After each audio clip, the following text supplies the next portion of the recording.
ఘోరం అంటే ఒక ఎఫ్ఐఆర్లో ఒక నల్ల బాలు అనే ట్విట్టర్ హ్యాండిల్ ఆయన ఈ కాంగ్రెస్ అనేది రాష్ట్రానికి పట్టిన చీడ, ఈ చీడ వల్ల తెలంగాణ ప్రజలకు అన్యాయం జరుగుతూ ఉన్నది, వీళ్ళ ప్రాణాలకు ప్రమాదం వచ్చిన పరిస్థితి ఉన్నది అని చెప్పి BRS party social media handle ద్వారా వచ్చిన ఒక పోస్టును ఈయన రీట్వీట్ చేస్తాడు.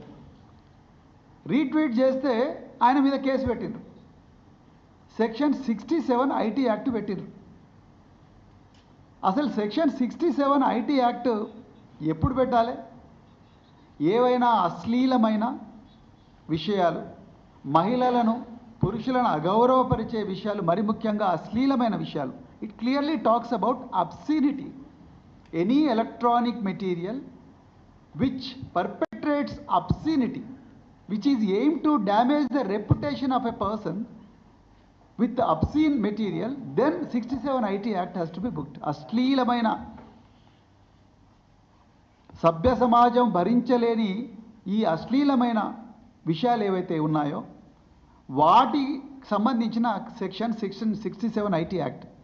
ఆ సెక్షన్ 67 IT యాక్ట్ ఈరోజు బీఆర్ఎస్ నాయకుల మీద, బీఆర్ఎస్ కార్యకర్తలు ఎడాపెడే విచ్చల విడిగా పెడుతున్నారు.